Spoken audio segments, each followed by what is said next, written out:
ولا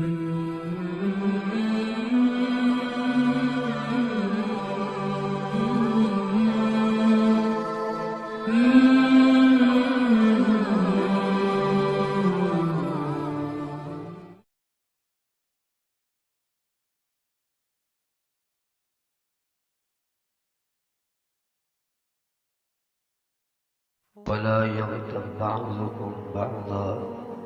أيحب أحدكم أن يأكل لحم أخيه ميتا فكرهتموه واتقوا الله إن الله تواب رحيم۔ رب تعالیٰ نے اہل ایمان کو معاشرتی گناہوں سے منع کرتے ہوئے ایک گناہ کا ذکر فرمایا ہے، وَلَا يَغْتَبْ بَعْضُكُمْ بَعْضًا، کوئی شخص دوسرے کی غیبت نہ کرے، کسی کی کمر پیچھے برائی بیان کرنا، اس کا کوئی عیب بیان کرنا۔ نبی کریم صلی اللہ علیہ وسلم سے غیبت کے بارے میں پوچھا گیا تھا، اپنا ذکر کا آخا کا بیما یکرہ، تم اپنے بھائی کی ایسی عادت، ایسی چیز، ایسا وصف بیان کرو جس کو وہ ناپسند کرتا ہے۔ تو سائل نے، سوال کرنے والے نے پوچھا، ان کان فیہ ما اقول، اگر وہ برائی، وہ قباحت، وہ کمزوری، وہ کوتاہی اس کے اندر موجود ہو اور میں ذکر کروں، پھر آپ نے فرمایا کہ ان کان فیہ ما تقول فقد اغتبت، اگر تو وہ برائی، وہ قباحت اس کے اندر موجود ہے اور تم اس کی کمر پیچھے ذکر کرتے ہو تو یہی غیبت ہے۔ وَإِن لَّمْ تَكُن فِيهِ مَا تَقُولُ، اور اگر اس میں وہ برائی ہے ہی نہیں سرے سے اور پھر بھی تم اس کی برائی بیان کر رہے ہو جو اس کے اندر ہے ہی نہیں، تو فرمایا فقط بہتہ، تم پھر اس پر بہتان باندھ رہے ہو۔ تو غیبت کسی کی کمر پیچھے ایسی بات ذکر کرنا جس کو وہ ذکر سننے کو ناپسند کرتا ہے، یہ ہماری مجلسوں کی رونق بن چکی ہے۔ ہماری مجلسیں ہمیں اچھی ہی تب لگتی ہیں جب ہم کسی پر کیچڑ اچھالیں، کسی کی برائی بیان کریں، اس پر بڑے اتراتے ہیں، بڑے خوش ہوتے ہیں، جبکہ رب تعالیٰ نے کہ وَلَا يَغْتَبْ بَعْضُكُمْ بَعْضًا، کوئی شخص دوسرے کی غیبت نہ کرے۔ أَيُحِبُّ أَحَدُكُمْ أَن يَأْكُلَ لَحْمَ أَخِيهِ مَيْتًا فَكَرِهْتُمُوهُ، کیا تم اس چیز کو پسند کرتے ہو کہ تمہارا بھائی مردہ حالت میں ہو اور تم اس کا گوشت کاٹ کر تمہیں کھانے پر مجبور کیا جائے؟ کیا تم یہ سخت رکھتے ہو، یہ طاقت رکھتے ہو کہ اپنے مردہ بھائی کا گوشت کھا دو؟ جیسے یہ ناپسند ہے، انتہائی قبیح فعل ہے کہ انسان کی برداشت سے باہر ہے کہ اپنے بھائی کا مردہ حالت میں اس کا بھائی اور اس کا گوشت کھانے پر اسے مجبور کیا جائے۔ جتنا یہ برا ہے، اس سے یہ گناہ بھی ایسے ہی برا ہے، کسی کی غیبت کرنا۔ تو حضرت عمر بن عبدالعزیز رحمۃ اللہ علیہ بیان فرماتے ہیں، ادرکنا السلف وهم لا يرون العبادۃ فی الصوم ولا فی الصلاۃ، ہم نے صحابہ کو پایا، رسول اللہ صلی اللہ علیہ وسلم کے شاگردوں کو پایا، صحابہ کرام رضوان اللہ مجمعین کوئی زیادہ نفل و نوافل پڑھنا، نفلی روزے رکھنا، اس کو عبادت نہیں سمجھتے، اس کو اتنی عبادت کی اہمیت نہیں دیتے تھے۔ وَلَكِنَّ الْكَفُّ عَنْ أَعْرَاضِ النَّاسِ، اس سے بڑی عبادت اس چیز کو سمجھتے تھے کہ لوگوں کی عزتیں محفوظ رکھی جائیں، لوگوں کی عزتوں کے بارے میں، لوگوں کے بارے میں کوئی بات نہ کی جائے، کسی کی برائی نہ بیان کی جائے، کسی کی غیبت نہ کی جائے۔ اور یہ سمجھتے صحابہ کے وَصَائِمُ النَّهَارِ وَقَائِمُ اللَّيْلِ إِلَّا يَحْفِظْ لَسَانَهُ اگر کوئی بندہ دن بھر نفلی روزہ رکھتا ہے، رات بھر نفلی قیام کرتا ہے، اِلَّمْ يَحْفِظْ لسانہ، اگر اپنی زبان کی حفاظت نہیں کرتا، اپنی زبان کو بے مہار استعمال کرتا ہے، جو جی میں آتا ہے، جو منہ میں آتا ہے کہہ دیتا ہے، تو فرمایا کہ افلس یوم القیامہ، قیامت دن مفلس ہوگا، غریب ہوگا، کنگال ہوگا نیکیوں سے۔ صائم النہار قائم اللیل ان لم یحفظ لسانہ، روزے رکھتا ہے، نفلی نمازیں پڑھتا ہے، تہجد پڑھتا ہے، اشراق پڑھتا ہے، لیکن زبان کی حفاظت نہیں کرتا، غیبت کرتا ہے، تو فرماتے ہیں افلس یوم القیامہ، قیامت کے دن وہ مفلس ہو کر آئے گا، اس کی نیکیاں کوئی نہیں اس کے پاس ہوگی۔ اس لیے بعض صالحین کے بارے میں آتا ہے کہ ایک بندے کی کسی آدمی نے، وہ اکثر غیبت کیا کرتا تھا، فَأَرْسَلَ إِلَيْهِ بِهَدِيَّةٍ، تو جس کی غیبت کرتا تھا اس نے تحفہ لیا اور ایک تحفہ اس بھائی کی طرف بھیج دیا اور کہا کہ اِنَّكَ أَهْدَيْتَ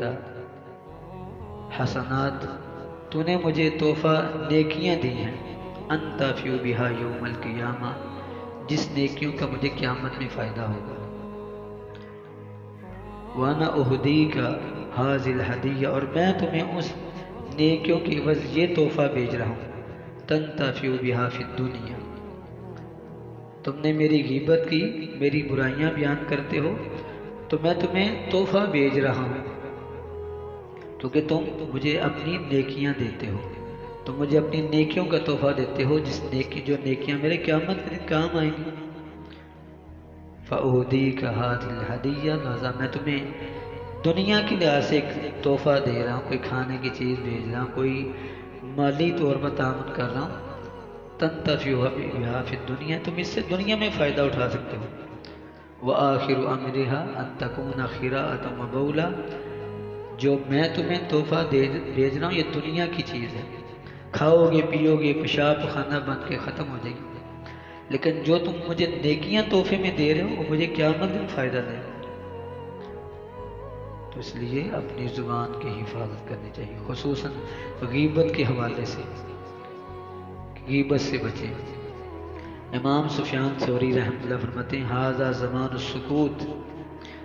یعنی آج سے 1200 سال پہلے کی بات کر رہے ہیں امام سفیان ثوری رحمۃ اللہ، کہ یہ جو حالات آ چکے ہیں، حالات بن چکے ہیں، ھذا زمان السکوت، یہ خاموش رہنے کا زمانہ ہے، اپنی زبانوں پر چپ کا تالا لگا لو، خاموشی اختیار کر لو، وَلُزُومُ الْبُيُوتِ، اور گھروں میں رہنے کا زمانہ آ گیا، اتنے فتنے ہیں باہر نہ نکلو۔ آج دیکھ لیں موبائل ایسا فتنہ ہے کہ آپ کوئی بات کہتے ہیں، کوئی ریکارڈ کر لیتا ہے، آپ کی بات کو اچھال دیتا ہے، بہت بڑا فتنہ برپا ہوتا ہے، کئی خاندان تباہ ہوتے ہیں۔ آپ ویسے سرسری بات کرتے ہیں، وہ ریکارڈ کر لیتے ہیں، آپ کے رشتہ داروں کو سناتے ہیں، پھوٹ پڑ جاتی ہے، تو یہ بہت بڑا فتنہ ہے۔ آج سے 1200-1300 سال پہلے امام سفیان ثوری فرماتے کہ یہ چپ کا زمانہ ہے، خاموشی اختیار کر لیں، زبان کی حفاظت کریں، وَلُزُومُ الْبُيُوتِ، اور گھروں میں رہنے کا زمانہ آ گیا، باہر نکلنے کا کوئی حال نہیں، باہر نکلو گے گناہ ہی لے کر آؤ گے، فتنے میں مبتلا ہو جاؤ گے، برائیاں بڑھیں گی، دنیا دیکھو گے دل میں دنیا غالب آ جائے گی، دنیا کی محبت غالب آئے گی، تو اس لیے فرماتے ہیں وَالرِّضَا بِالْقُوتِ، اور تیسری چیز یہ زمانہ ایسا ہے کہ جو اللہ نے دیا اس پر راضی ہو جاؤ، بس 3 چیزیں فرماتے ہیں، یہ زمانہ چپ کا زمانہ ہے،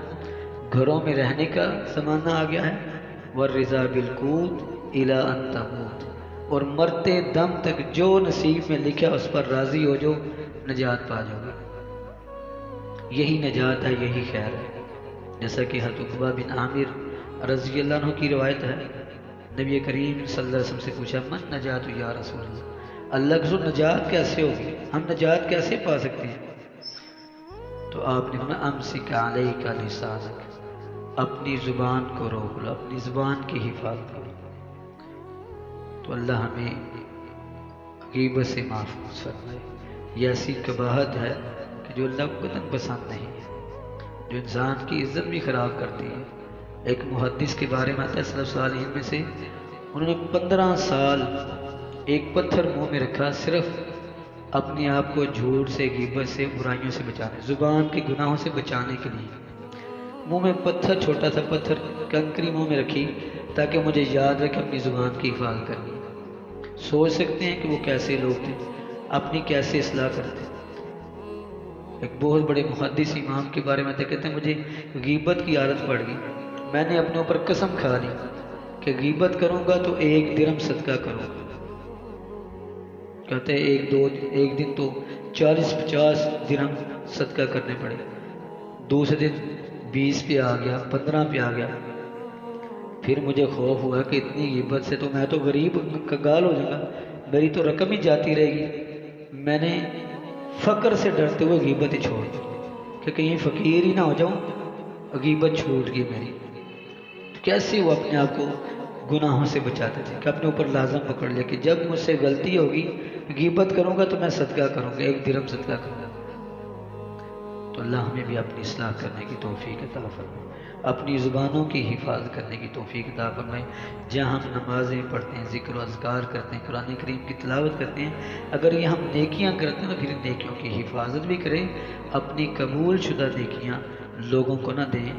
چپ کا روزہ رکھ لیں، خاموشی اختیار کر لیں، اسی میں راہ نجات ہے۔ اللہ عمل کی توفیق عطا فرمائے۔